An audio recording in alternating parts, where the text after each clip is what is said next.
பச்சை புடவைக்காரியாய் உன் தாய் மீனாட்சி நான் இன்று உன்னிடம் வந்திருக்கிறேன்.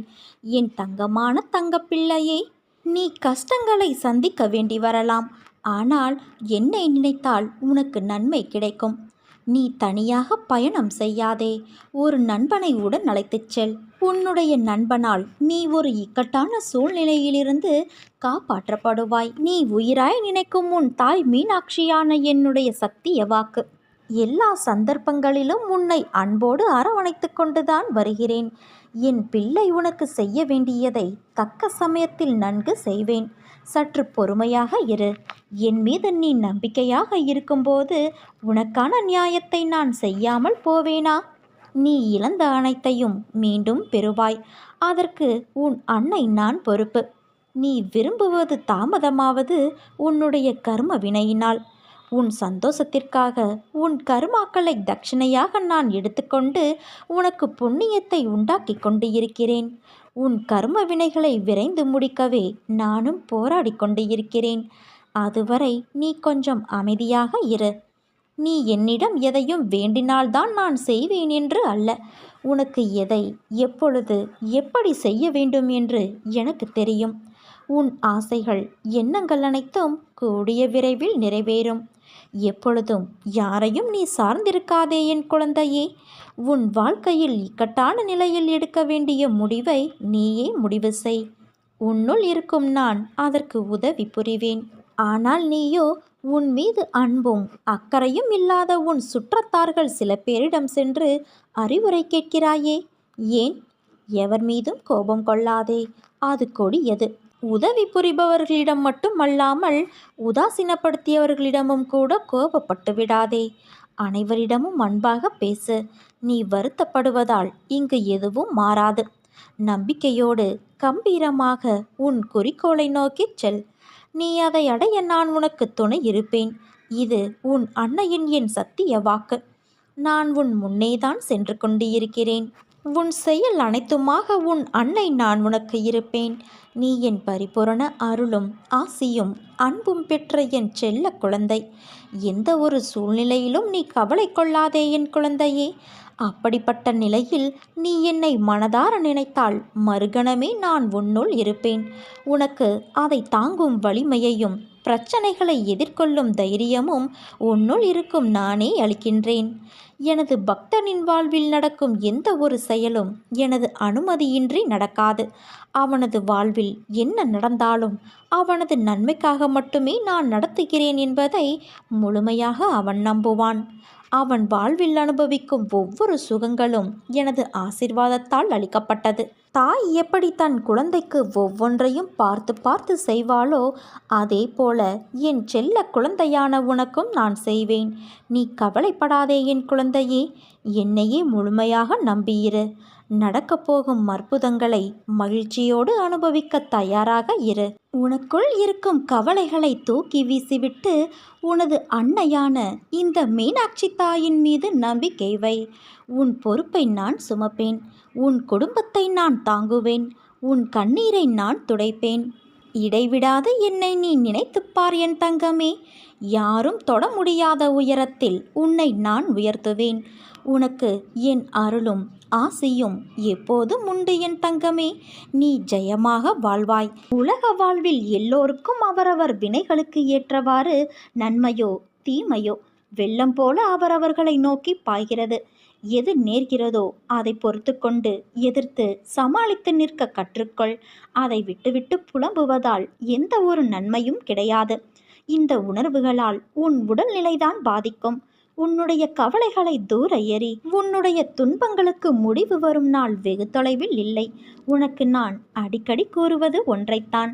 நீ உன்னுடைய வாழ்க்கையை வாழ பழகிக்கொள். அடுத்தவர்களைப் போல வாழ வேண்டும் என்று கனவு காணாதே. இருப்பதை வைத்து மகிழ்ச்சி கொள். உலகில் எல்லோருக்கும் செல்வம், பதவி, அதிகாரம் எல்லாம் கிடைத்து விடாது. எல்லோருக்கும் எல்லாம் கிடைத்துவிட்டால் இவ்வுலகமே அதிகார போட்டிகளால் சூனியமாகிவிடும். என் வாழ்க்கை மகிழ்ச்சியான பாதையில்தான் செல்கிறது என்று உனக்குள் சொல்லிக்கொள். அப்பொழுதுதான் இந்த துயரங்களை மனவலிமையோடு எதிர்கொண்டு உன்னால் வெற்றி பெற முடியும். வருத்தப்படாதே, அழாதே, தோல்விகளை கண்டு துவண்டு போகாதே. துன்பத்தை பெரிதாக நினைத்து இன்பத்தை இழந்து போகாதே. உனக்கு நிறைய வாய்ப்புகளும் காலங்களும் உள்ளன. அதை உனக்கு சாதகமாக மாற்றிக்கொள்வதற்காகவே இந்த சின்ன சறுக்கல் என உணர்ந்து புத்துணர்ச்சியோடு எழுந்து நடமாடு.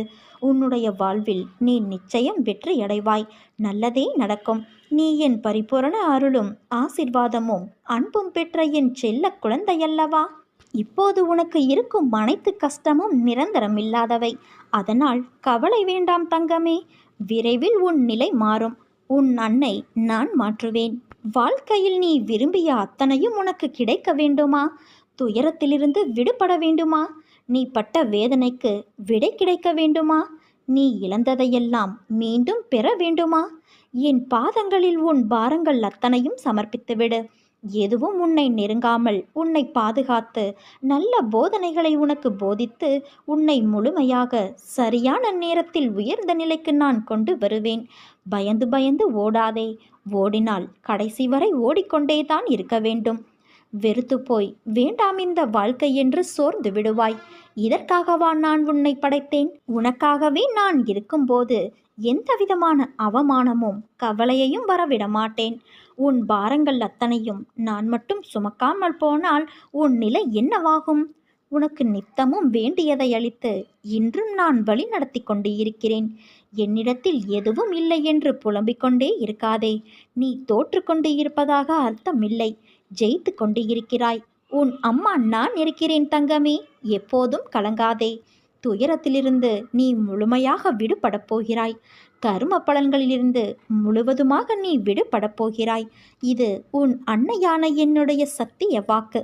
எப்போதும் என்னை நீ நினைத்து கொண்டு இரு. அது போதும் உனக்கு. அப்போது என் பலம் உனக்குள் ஊடுருவி உன் துன்பங்களை தவிடு பொடியாக்கிவிடும்.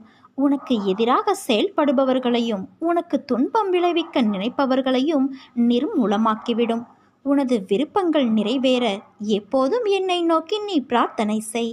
வெறும் பிரார்த்தனை ஒன்றினாலேயே உன் பிரச்சனைகள் அனைத்தையும் உன் அன்னையான நான் முடித்து வைப்பேன். நம்பிக்கையோடு இரு. நல்லதே நடக்கும். என் தங்கமே, எதிர்பார்த்தது நடக்காத வரை வாழ்க்கை ஏமாற்றமாக தோன்றும். ஆனால் எதிர்பாராத ஒரு நல்ல விஷயம் நம் வாழ்வில் நடந்துவிட்டால் வாழ்வே அதிசயமானதாக மாறிவிடும். என் பிள்ளைகளின் வாழ்வில் அந்த அதிசயங்கள் நடக்கும். வாழ்க்கை அவ்வளவுதானா என்று நினைத்து கொண்டு இருக்கும் நேரத்தில் வாழ்வில் ஒரு அற்புதம் நடந்து எல்லாவற்றையும் மாற்றிவிடும். உன் கண்ணீரில் கரைந்து விட்டது கர்ம வினைகள். புன்னகையோடு புண்ணிய பலன்களை நீ அனுபவிக்க தயாராக இரு. அம்மா, நான் உன் குழந்தை. ஒவ்வொரு நாளும் உண்ணும் போதும் உறங்கும் போதும் காலை முதல் இரவு வரை உன்னை நினைக்காத நொடிகள் இல்லை. என்னுடைய இன்பம், துன்பம், லாபம், நஷ்டம் எல்லாம் உனது காலடியில். நீயின்றி நான் இல்லை. இதை நீ அறியாமலும் இல்லை. தாங்கள் நினைத்தால் நொடியில் என் வாழ்வில் வசந்தத்தை வீச செய்யலாம். எனது கோரிக்கைகளை தாங்கள் அறியாததா அம்மா? எனக்கு எது தேவை, எது தேவையில்லை என்பதும் தாங்கள் அறிந்ததே. தகுதியே இல்லாதவன் என்றாலும் தயை கூர்ந்து அருளுங்கள். இந்த ஏழையின் மீதும் கருணை காட்டுங்கள். இப்படித்தானே நீ புலம்பிக் கொண்டு இருக்கிறாய்? உன் மகிழ்வும் நிம்மதியும் என் காலடியில் மண்டியிட்டு கிடக்கிறது. என் பார்வை கொண்டு உனக்கு அருள வேண்டும் என்று நீ சொல்கிறாய். நான் நினைத்தால் நொடி பொழுதில் உன் வாழ்வை மாற்றலாம். வசந்தத்தை தவளச் செய்யலாம். என் கருணை இருந்தால் உன் தீமைகளும் நன்மையாகும். என் கருணை, அன்பு, பாசம், இரக்கம் இதையெல்லாம் உன் வாழ்வில் நான் பரவ செய்கின்றேன். நானின்றி உன் வாழ்வு இல்லை. நானின்றி உனக்கு வசந்தம் இல்லை. நானின்றி மகிழ்வும் இல்லை. நீ அறிந்தும் அறியாமலும் தெரிந்தும் தெரியாமலும் செய்த பிழைகளை மன்னித்து என்னோடு உன்னை இணைத்துக் கொள்கிறேன். என்னை விட்டால் உனக்கு வேறு யார் துணை இருக்கிறார்? இவ்வுலகில் என்னை முழுவதும் அறிந்தவன் நீ மட்டும்தான். உனக்கு உதவி செய்யாமல் நான் வேறு யாருக்கு உதவப் போகிறேன்?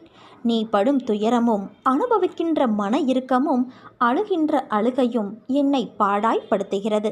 இனி உன்னை நான் அதிகமாக நேசிக்கப் போகிறேன். இதுவரை உனக்கு நடந்த கெடுபலன்களையெல்லாம் மாற்றியமைக்கப் போகிறேன். நீ புத்திசாலியாக இருந்து உன் குடும்பத்தை கட்டி எழுப்பு. உன்னால் மட்டுமே குடும்பத்தில் இழந்து போன அனைத்தையும் மீட்டு வர முடியும். வீட்டிற்குள் உட்கார்ந்து வீணாக காலத்தை முடக்காமல் உன் குடும்பத்தை எப்படியெல்லாம் மீட்கலாம் என திட்டமிடு.